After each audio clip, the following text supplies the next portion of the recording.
Hi guys, Steve Davis here, Stillwater Woodcraft. What I thought we'd do today is a little project here in the house of making a jackware canteen like this. This is leather lined with wax, and the wax soaks through the leather and makes it rigid. It's got some ears on here to attach the strap, a simple wooden stopper, and on this particular one, in the neck here, it has a small piece of copper tubing to hold the shape of the neck. A little better look here. It's basically what we got here. A little piece of copper tubing in there to hold the shape of the neck. And that's obviously not necessary, or if you're going for reenactment wise, probably not period correct, but it adds some durability to the neck. Now, some disadvantages to a jackware canteen versus a metal one. We can't boil in it, obviously. It will get soft if it's exposed to a lot of heat, which isn't a real big deal because you can just reform it and then it'll re-harden. One reason I like this over my tin canteen is for hunting. This is a lot quieter when it's not completely full than the tin canteen is. And it's just a neat project that you can make yourself. So a couple things we're going to need to make this. First, we're going to need just a piece of paper, a pair of dividers or a compass to lay out a pattern, a pencil, a good pair of scissors, and all, or just a nail you can use to poke these holes, or leather sewing needles. If you want to put the tubing in the neck of this, a small piece of tubing, this is 1 inch, and this pattern will be laid out for a 1 inch tubing in the neck. If you want to do something else, you can always adjust this pattern. So we're going to need some leather also. This leather I'm using here is about a 4 or 5 ounce piece of cowhide. You want something with a little bit of thickness to it. It doesn't have to be exactly this, but this works well. Another good thing to have is a chunk of board or something that we can use our awl on top of without scratching up the table. So, that said, we'll lay out this pattern, and I'll give you the dimensions that I used here. I played around with this a little bit, making a couple different ones, and this size came out to be exactly a quart. Okay, now you don't have to make this size. You can make it whatever you want, whatever shape you want. You can make it square, rectangle, round, anything you want to do. And the construction of it's going to be the same. You're just going to lay out your pattern a little different. So I'll move the camera around here and we'll lay out the pattern. Alright, we're going to lay this pattern out. I'm going to show you here on the finished one exactly why we're laying this pattern out the way we are. To get this at a quart capacity, this is the dimension you're going to want to use. Like I said before, if you want to change it to whatever suits you, do that. So from our body here, which would be the entire piece, is an 8-inch circle, okay? And from our stitch line to stitch line is a 7 1/4 inch circle. That leaves a 3/8 inch edge around here. Then this neck from stitch line to stitch line is 1 3/4 inches.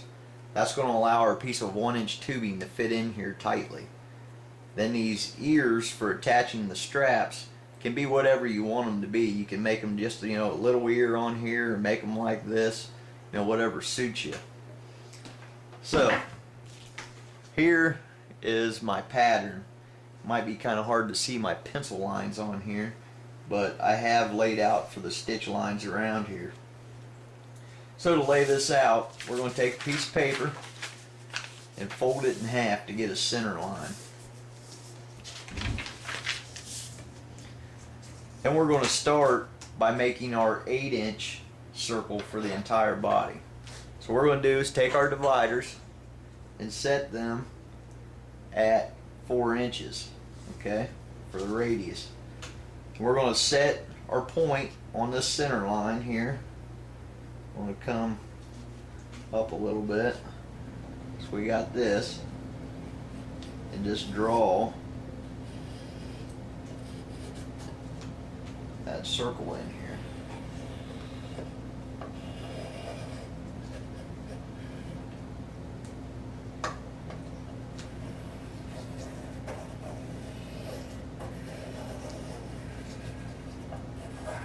Like that. So we got our first circle.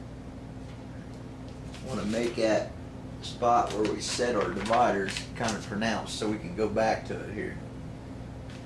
So now to get our 7 1/4, we want to go to 3 5/8, if I'm thinking correctly here.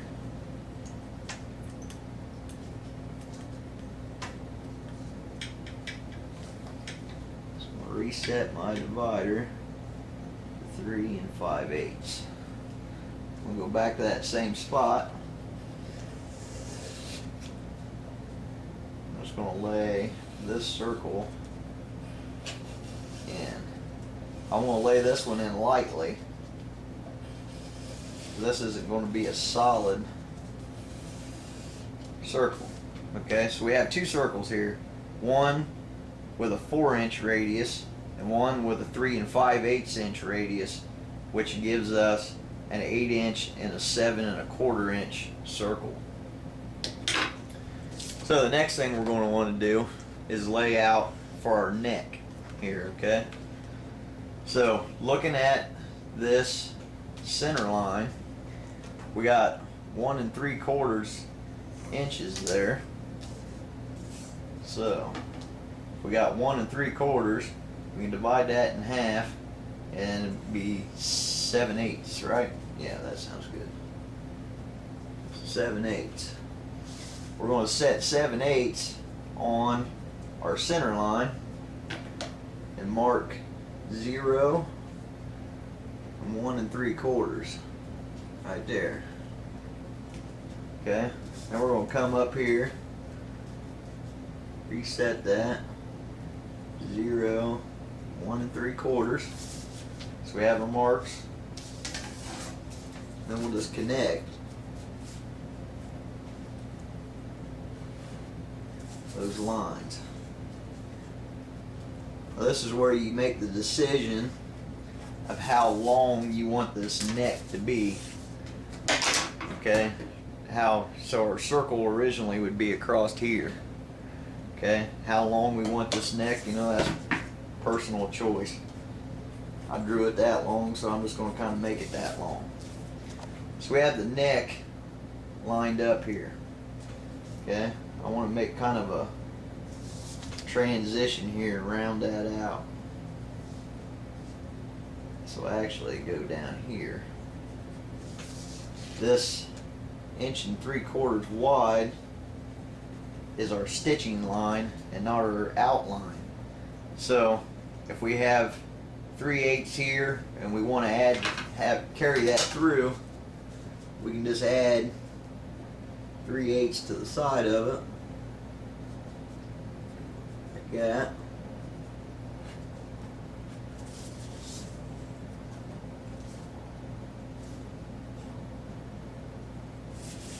Okay, so now we got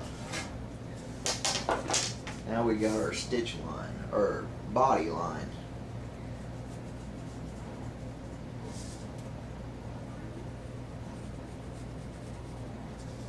Okay. So, I'm not sure how good these pencil lines are showing up. Probably not very good. So, next thing we need to do is lay out for the ears of this. You can see how this one is. It's just, you know, freehand drawn. So I'll just kind of draw this however I want it there.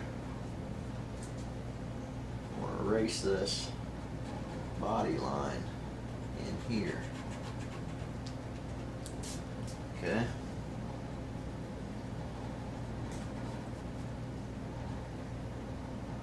So now we got that, our ear drawn in here. So if we want to make this ear, it's a little easier to see on this one.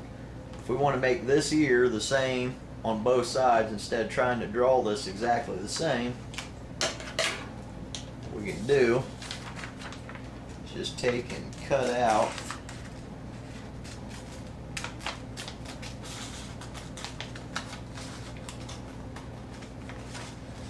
our one side, like that.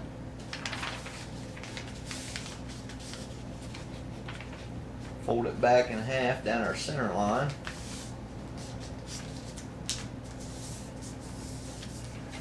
And then transfer what we drawed for our ear back onto this side.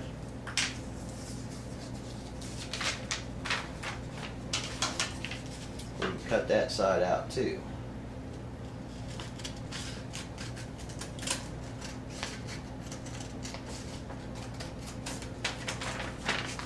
Okay, so we can just take and cut this around. I know some of these lines probably aren't showing up too good on camera, so what I'll do is I'll scan this pattern and add it into the video in a picture so you can see exactly what we're doing. Alright, we got our basic shape here.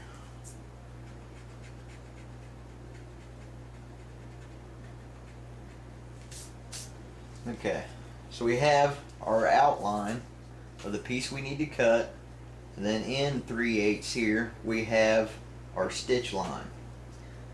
So what I like to do with that stitch line is make it a dashed line to indicate that stitching all the way around that. So the best thing you can do after you get to this point is to go make a photocopy of this pattern, so you can cut the second one to make a pattern for your stitch line. You can see this is a pattern. It has half the entire outside, then the other half is the stitch line. And that's going to help us lay it out later. We can lay this over top of it like this, and then use this to mark our stitch line on our piece. So we'll get our leather, we just lay that out, transfer our line around, and then cut it out, and this is what we got. Now the second pattern, what I can do is lay it on here, and since I left the entire width on half of it and cut it to the stitch line on the other half, I can lay this on my piece of leather. You can see on this side it shows me right where my stitch line needs to be. I can take my awl and just go around here and poke a stitch mark in my leather. And I like to make them stitches about 1/4 of an inch apart. Then when you get one side on, you just flip this piece over and lay it down. And then you go back around here and make your marks on the other side. So we'll have these marks for our stitching all the way around. Then we cut it, up our neck here, so we can mark the stitching up the neck. You notice on our finished one you can see the stitching a little better here, okay? You see the stitching down the neck and around. Then on our ears, we're going to want to lay it out so we can stitch this outside edge. you see a little bit better of how that's laid out. Okay, all the way around like that. Now once I have my first piece marked around with my stitching lines, I can take my second one and lay them together the way they're going to go. Get them lined up. Instead of going through and poking all these with an awl, I like to lay them on top of each other like this.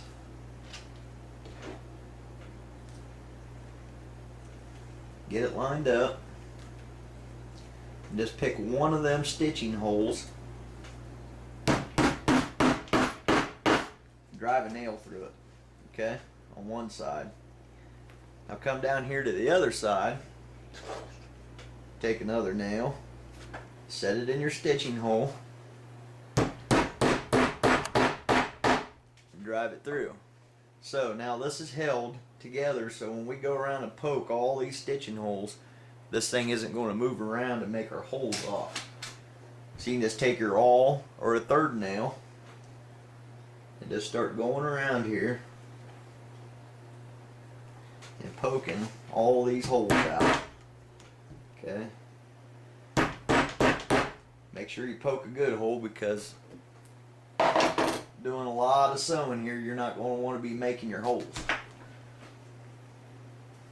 Okay, we're going to want to do that all the way around the stitching line. And in this video, I will, like I said, scan these patterns and add them into the video. That way you get a little better idea of exactly what we're doing here. So I'm going to go around, poke all these holes for my stitching all the way around, up the neck and around the outside of these ears.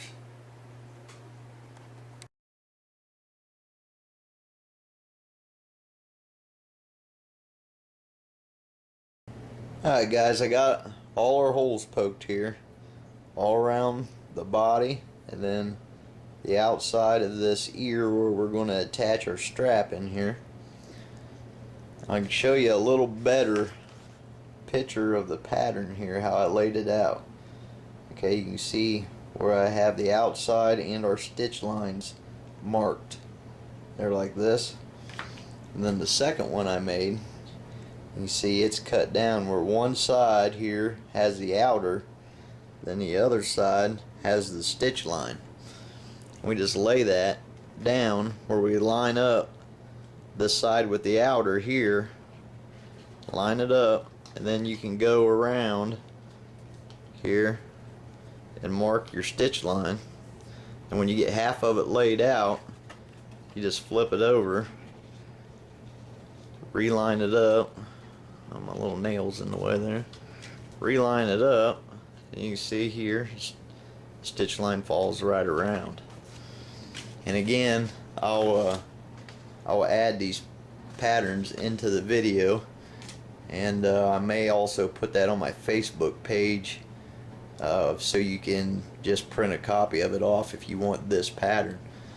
So the next thing we need to do is sew this together with a saddle stitch all the way around the body, and then come back and sew the ears here and here separately. Okay, so let me get my sewing stuff together here, and I'll show you how to do the saddle stitch to stitch this if you don't already know how to do that.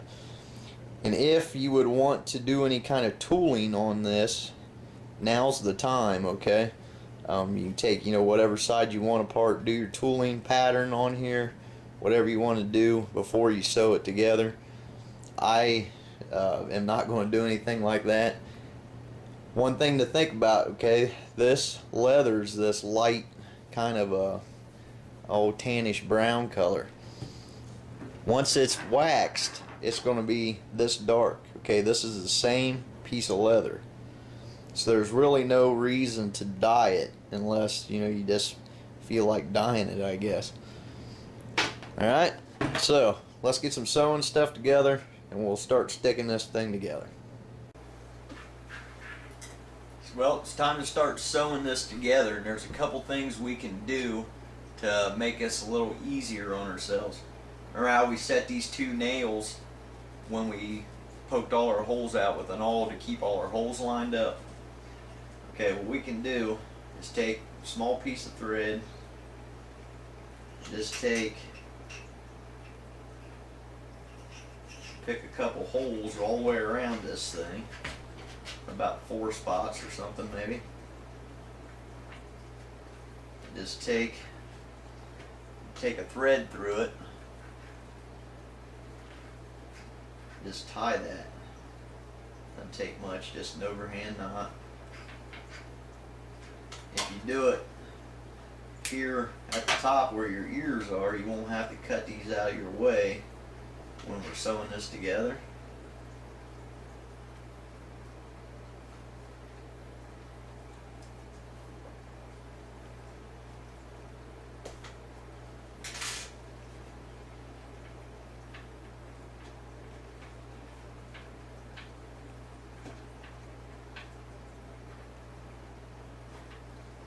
Just take and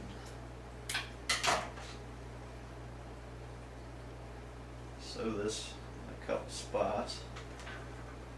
Pull this nail out here. We use that hole for one spot.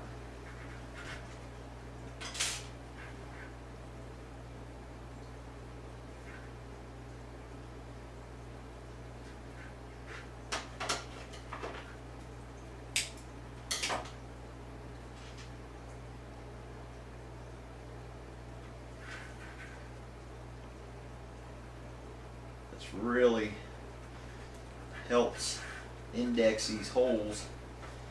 If you get one hole off and you get round to the other side, you're going to have a pucker and stuff isn't going to line up. And for the no longer than it takes to do this, it's really faster than undoing all your stitching and sewing it again. So, we have our piece, and then I just sewed a loop around the outside, to hold our holes indexed. So to do this saddle stitch, there's a couple ways to do it. Traditionally, it's done with 2 different needles. Okay, for this, I want to use a piece of this waxed linen. I already cut a piece off, so of course I got it tangled up here. And I like to cut about 3.5, 4 times the circumference of the body. Why that is going in and out, you're going to lose some. Then obviously we're going to do 2 stitches, so it's got to go around here twice anyways.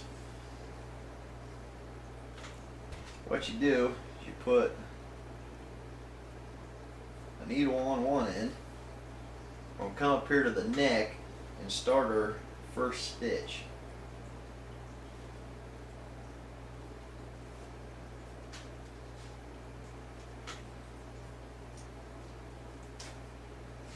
And I'm going to pull this until I got the ends of it lined up. That way I'm in the middle of my thread. Maybe. There, got my thread evened up. Okay, now I got just through the top hole. On this first stitch and the last stitch, I like to go around it twice just to reinforce it. So we'll go to the second hole, come through.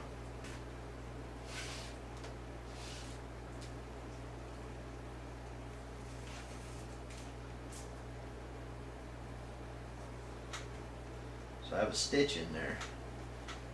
I want to take that bottom one and come right back through the top hole.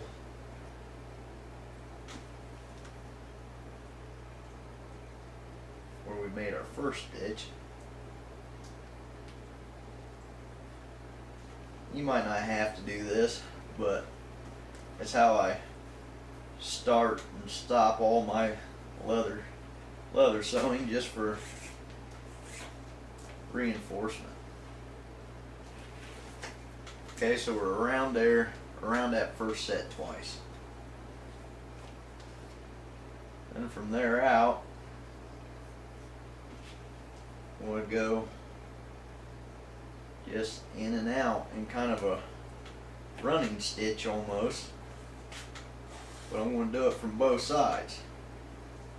So I got that one through, down through, so I can take my other end of my thread with my other needle on and come up through.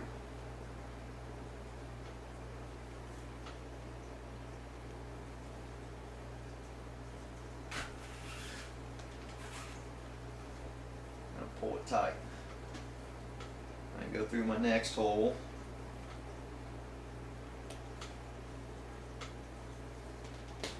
You don't have to use 2 needles to do this. You can do a couple stitches on one end and then come back to the other one and do a couple stitches on that end. And that works fine. Just work your way all the way around there.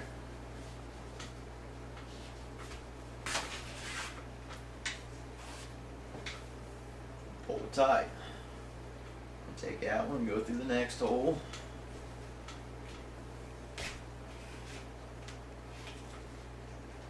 Pull it snug. Take your other end, go right back through that same hole, the opposite direction.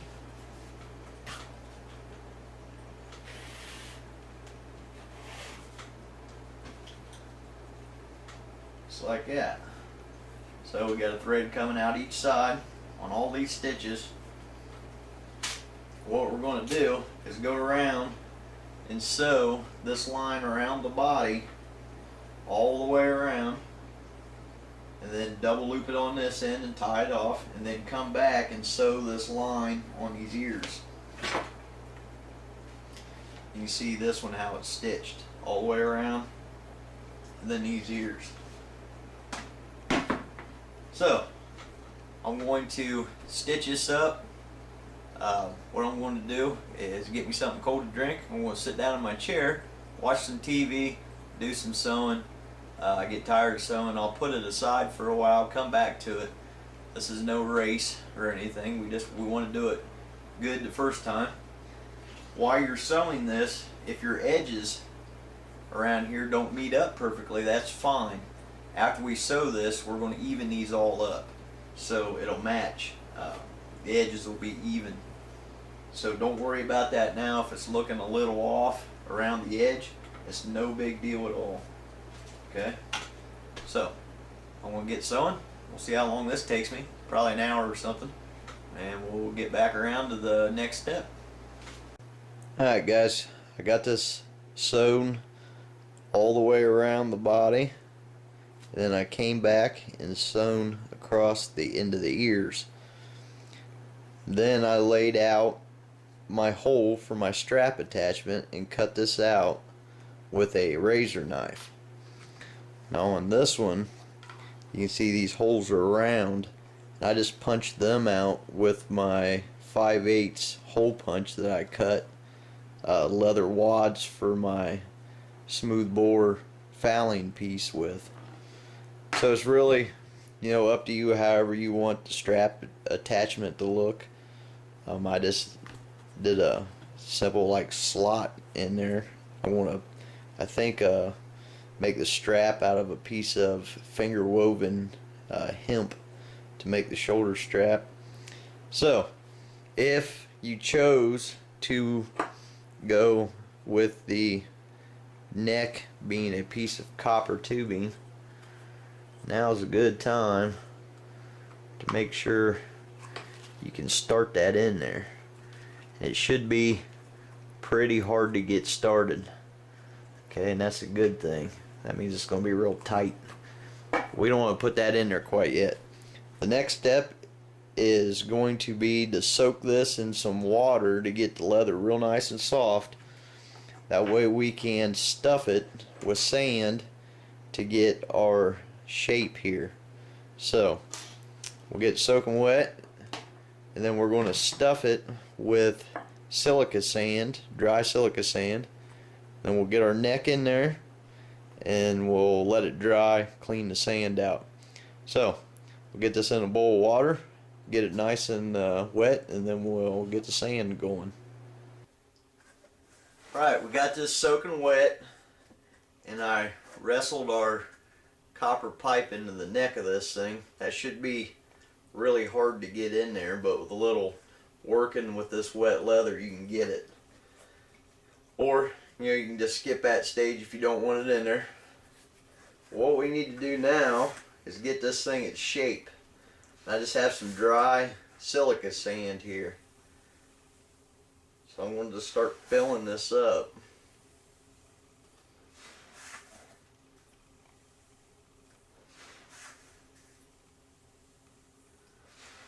Keep pouring it in there, shaking it down.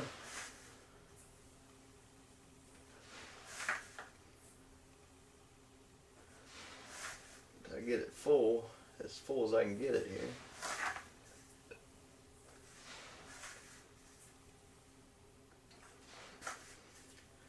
I got to where it don't want to go down anymore. I'm just going to shake, then take a stick and start packing it in there.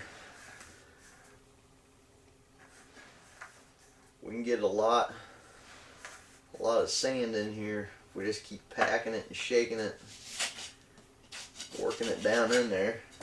You can see it's starting to swell up a little bit. So we just got to keep adding and keep working it until we get it as full as we want it. Might as well get as much as you can in there, give it the most capacity.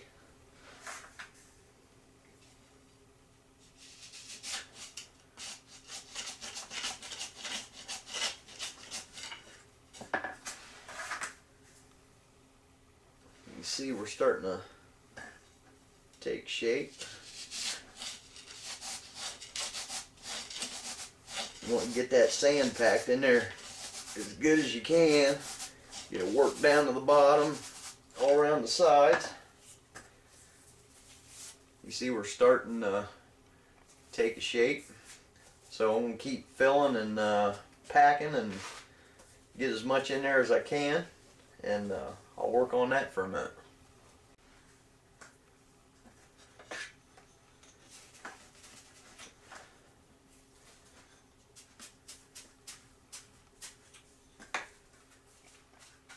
Okay guys, I got about as much sand packed in there as I can get in there. So what I want to do is go around the body of it here, kind of form that sand and kind of get everything evened up and looking alright. This edge here will have a little bit of a wave to it from being stretched around. I'm not going to worry about that too much yet, because when we wax this we can form that to be flat. Okay, so that's what we ended up with, blowed up about like that.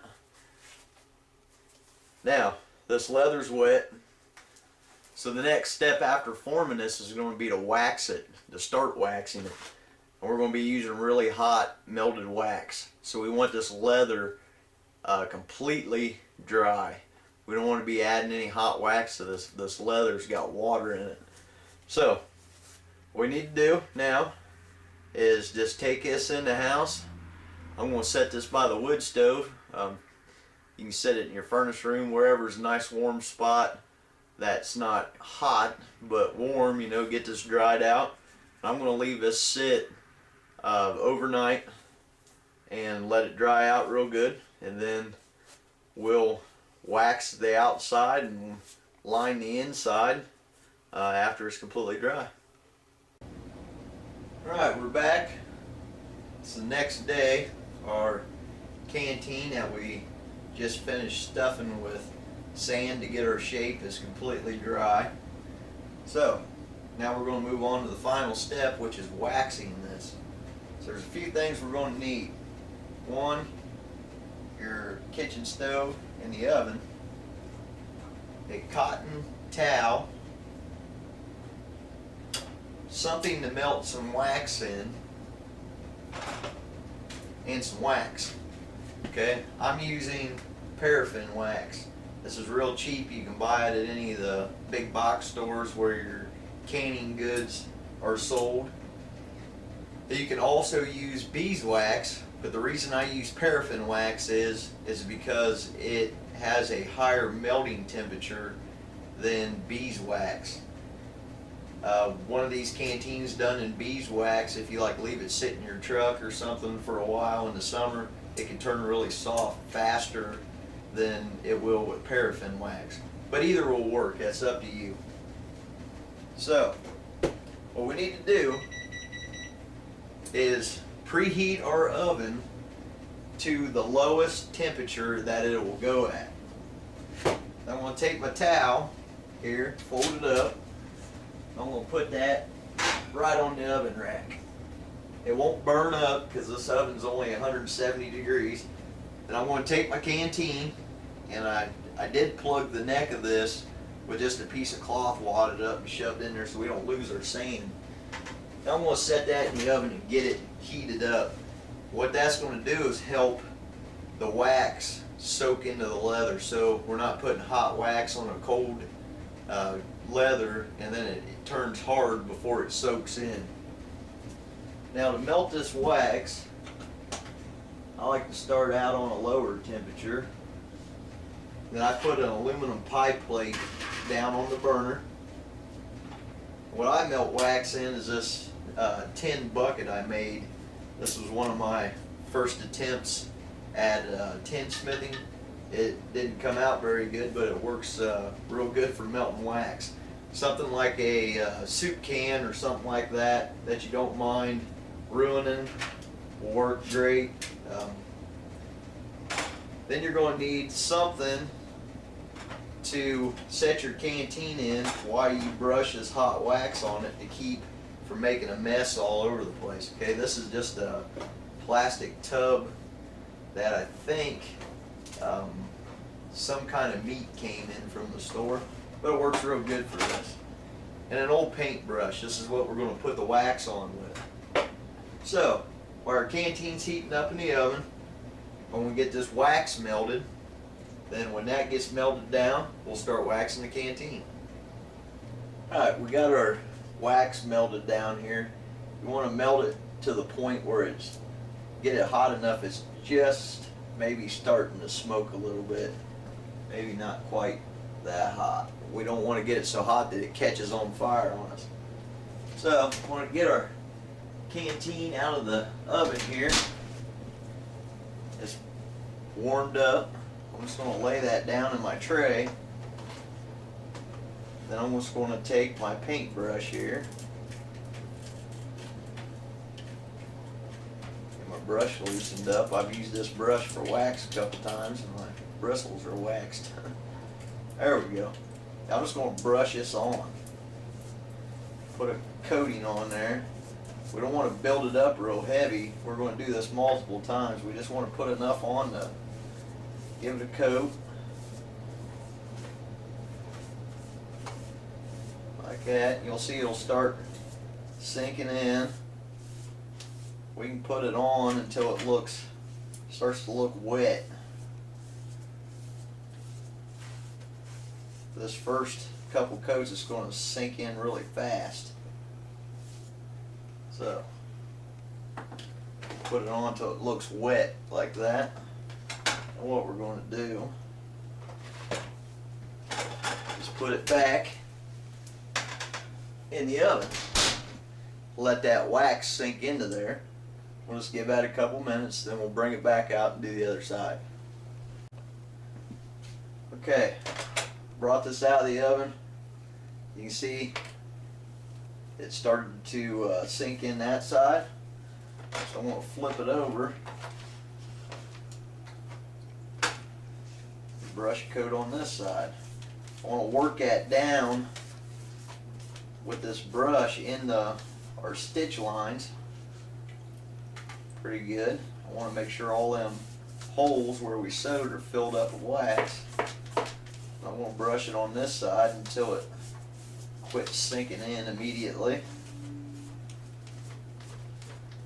Another thing you want to make sure before you start waxing this is that if you got any sand or dirt or anything on this from filling it, that you get that off, because once you start waxing, it's going to be a permanent piece of this canteen. So get that cleaned off. So there's the other side waxed. I'm going to put it back in the oven here. This thing's going to start getting pretty warm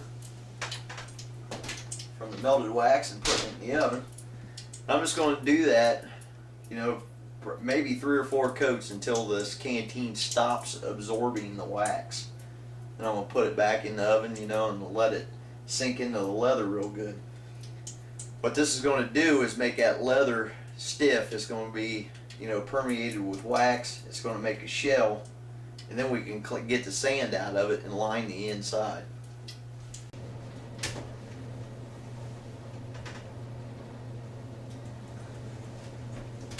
Okay guys, pull this out of the oven. I don't know if you can see in the light very good here. I have terrible lighting in this kitchen. That the wax is not soaking in very good anymore. This has been 4 coats. So what I'm going to do is just take very light wax here, kind of smooth everything out, use the heat of that wax to melt any runs or thick spots we have in the outside of this. Again, I'm going to make sure I get my seams really well.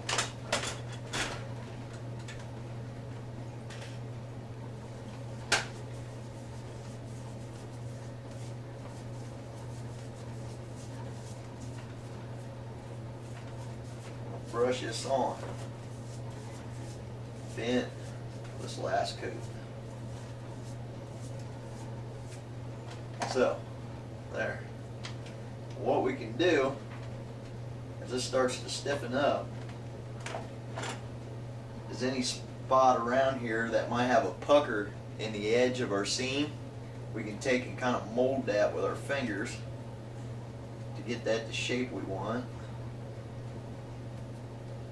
If we have a spot like that where it's kind of pushed apart, we can mold that together. And all I'm going to do is put this in the oven and get as much of this wax soaked in as possible. Okay, and then once that does that, we'll pull it out, let it cool for the shell to harden, and then we'll clean the sand out and get ready to line the inside.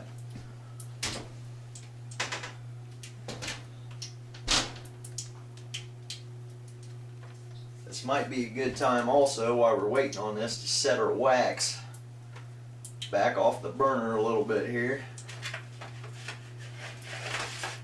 It won't take too much to remelt it when we go to line it. So we'll let that soak in and cool off, and then we'll go clean the sand out of it. Alright guys, got our canteen waxed on the outside. It started to cool off a little bit, so stiffen up. Want to let it cool down so when we take this sand out of the inside, it doesn't collapse on us, but we still want to be careful we don't crush it with our hands. So we'll pull that out. Might have to coax the sand out of there a little bit.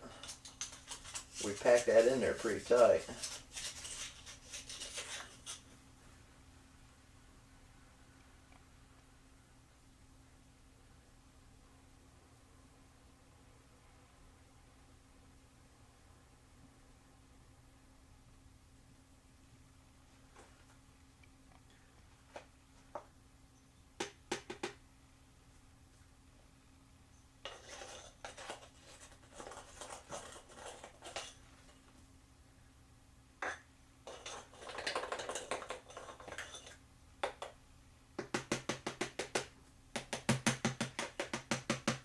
Try to knock some of that loose. Where our wax soaked all the way through our leather and around the stitching where it's soaked in, it's probably got some of our sand stuck in there. So I'm going to kind of carefully work that out. Then I'm going to take just a small handful of BBs here. Put them in there.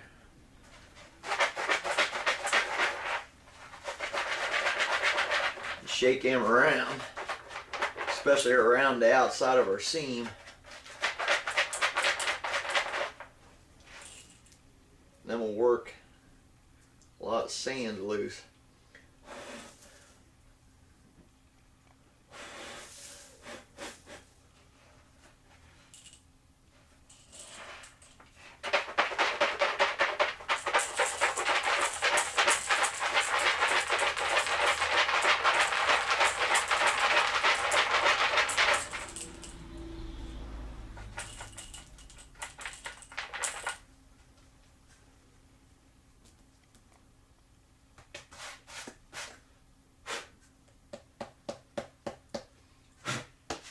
So, get the sand cleaned out as good as we can here.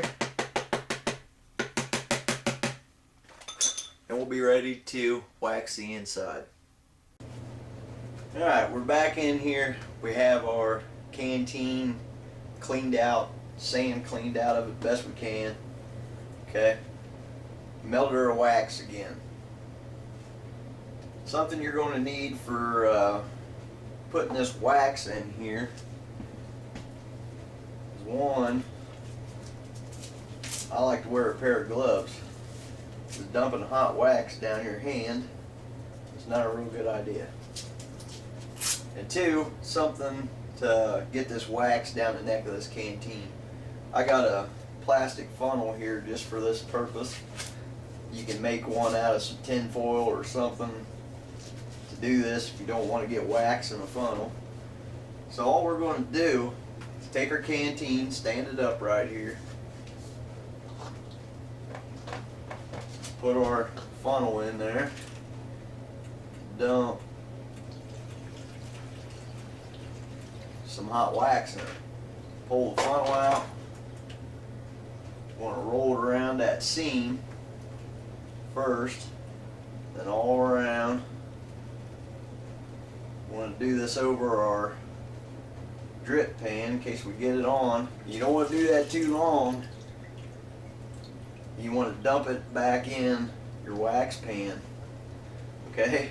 Why we don't want to do that too long is we don't want a bunch hardening up in here inside, and the heat from that hot wax will start to melt the wax that we did on the outside. It might make it collapse. So what we're going to do is let this cool off a minute. Stiffens back up a little.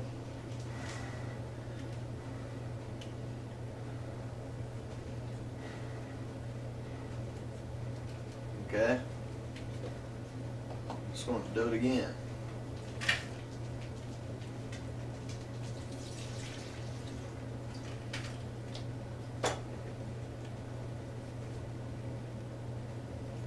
Roll that around the neck and everything, get that coated. This is also going to coat that copper and get up underneath it and around it, seal it in that neck. So I want to make sure we get wax all around that. You can see, maybe, here we got a shiny section. That's where that outside wax started to melt. Okay? So that tells me we're getting a pretty good coating inside. We're going to want to let that cool off until that shine goes away and this stiffens back up. And then we'll do this process a couple more times.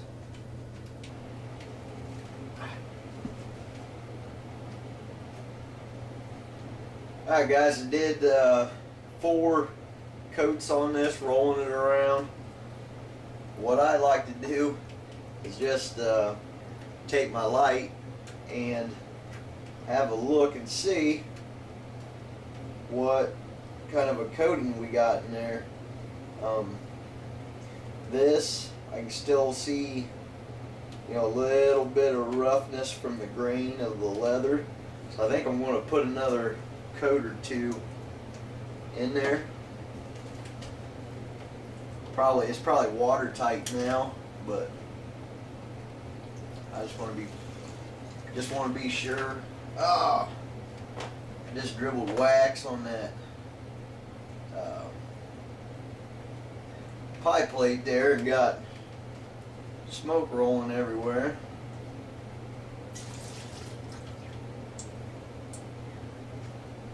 That's why you do this stuff when the wife's not home.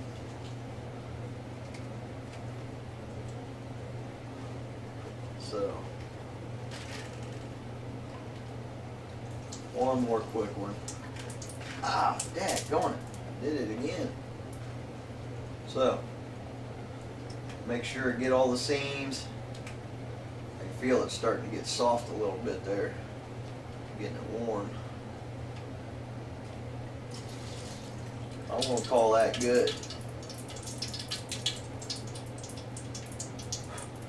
So, what I'm going to do is just turn around here, run some cold water over this, help it turn hard,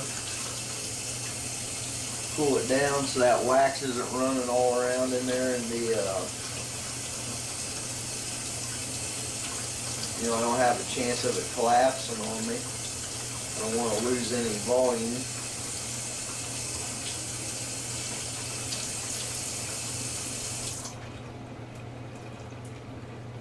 There. A little hot on that side.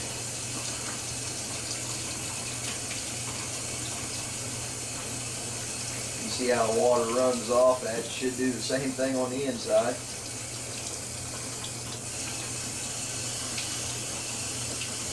I want to make sure all that melted wax is cooled and hardened before I put any water in there. That way it doesn't do anything funny. So, grab my flashlight again. A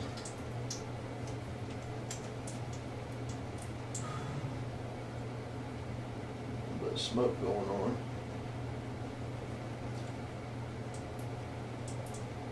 It looks pretty well coated. I don't know how this is. Hey, that ain't too bad.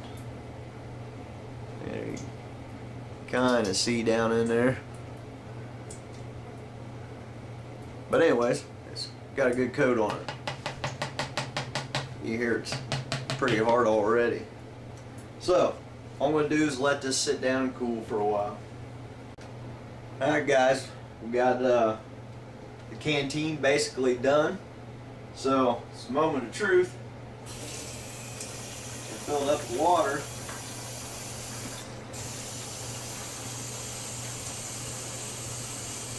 See what it holds and see if it's got any major leaks.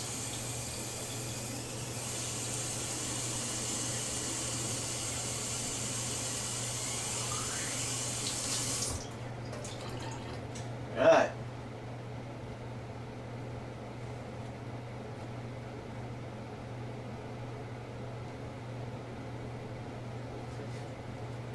Water ran over the edges here.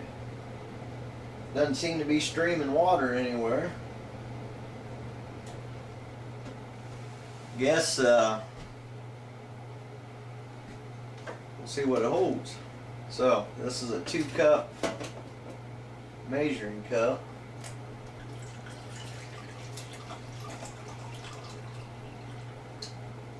There's 2 cups.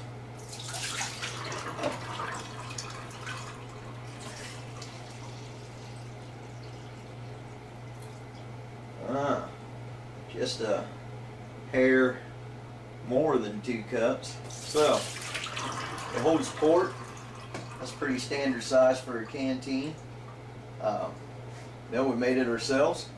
What I want to do is take this, fill it up with water, and then hang it up and let it hang for a day or so and make sure it's got the same amount of water in it and doesn't have a slow leak. So all you need to do is carve you a plug. I'll fit that neck. That one's got to be whittled down a little bit more. But carve you a plug to fit that neck. Attach a strap of some sort. I think this one's going to get a finger woven jute strap. So that's how to make a jackware canteen. Well, I thank you guys for joining me on this video, how to make a 1-quart jackware canteen. You know, nothing's as nice as making your own gear, in my opinion. So thank you guys for your views, your comments, and all your support. It's been Steve Davis, Stillwater Woodcraft. We'll see you on the next one.